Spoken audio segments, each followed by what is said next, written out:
Hi, Antwone. I'm Sam. Hi, Sam. How are you? Good. How's it going? It's going. Yeah. Thanks for coming in today. Well, thank you for having me. Absolutely. So, what brings you in? What's been going on? I was referred to come here because they think I have anger issues. I really don't think I have anger issues, but a lot of people be pissing me off and provoking me. I have a girlfriend, and these guys just ride me all the time, like, because they don't know my girlfriend that I'm not interested in females. And I am interested in females, but it's no concern of who I'm interested in. Yeah.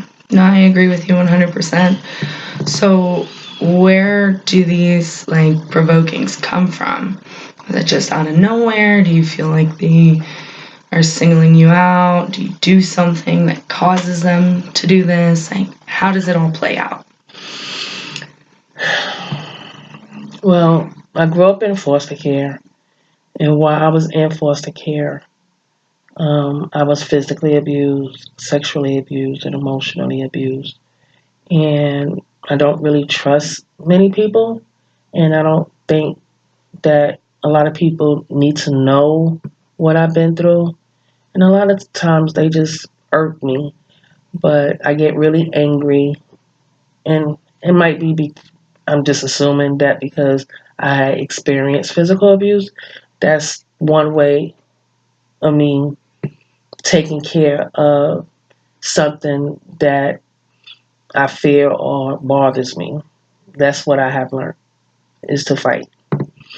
So, I think it takes great self-awareness for you to be able to pick what's going on in your life now and kind of connect it to what happened in your past.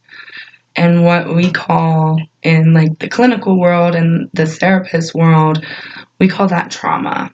And so your big T trauma and the major stressor and impact in your life was during your childhood when this physical and emotional and sexual abuse was occurring. And it takes great strength for you to recognize that and even share that with me. So I want to just thank you for doing so. And so now the way that it's playing out in your current life, we identify that as the little T trauma. So you have this relationship with your girlfriend, but you don't want it to be anybody else's business. right. And it's affecting you in the way that you're pulling pieces from the dark parts of your life and putting them into your current life. And from what I'm hearing you tell me, and correct me if I'm wrong, this isn't what you want to keep doing, right? Right. Okay. Right. So if you're open to it, I have thought of a way that we can maybe kind of ground these behaviors and these thoughts to where you don't feel so impulsive and just ready to react, and it'll create more of a response. Would you be open to that? Yeah. Okay. So one of the ways to do so is through a breathing technique. And it's very arbitrary. You can do it whenever, wherever. Nobody has to know you're doing it. Okay. So when you do the breathing technique, I want you to hang on to this little blobby. Okay? Blobby? Blobby. Okay. Or you can name it whatever you want. It's on you. Okay. Do you want to stick with that name or do you want to change it? I'll stick with your name, Blobby. Okay. What's it feel like? It's rough. It's prickly. It's movable. Mm-hmm. Yeah. Okay. Well, hang on to the way it feels. Okay. And then I want you to hold it in between both of your hands like this. Okay. Okay. And we're going to kind of picture Blobby in our hands as our lungs. Okay. So when you breathe in, I want you to kind of roll it up to the top of your fingertips. And when you breathe out, go ahead and roll it down to the base of your hand.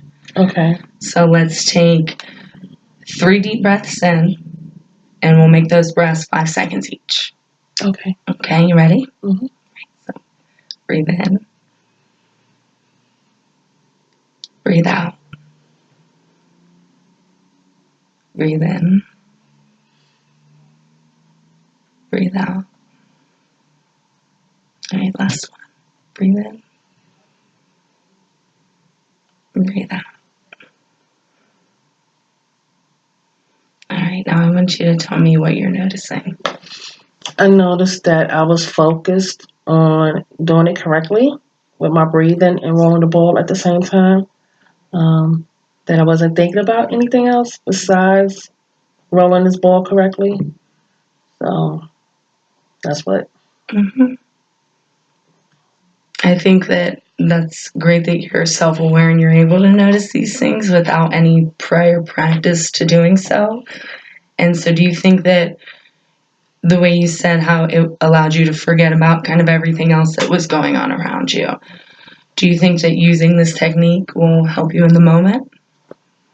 It can. With practice, it can. But sometimes, people provoke me and I go from a 0 to 100 immediately. So I don't know how much this ball can help. So I don't know. Maybe if I remove myself from the situation to focus on this ball, because it did help me calm down and focus on rolling the ball. And I didn't tell you, it also felt fun. It felt differently when it was at my fingertip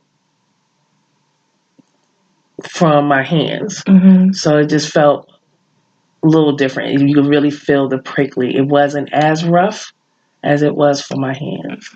So Well, I appreciate your openness, and I think with anything, it's going to feel unnatural the first time you do it. mm-hmm. But if we keep incorporating this into our weekly sessions, it might make it easier for you to do it outside of our session. Right. So I appreciate you keeping an open mind, and I will see you next week.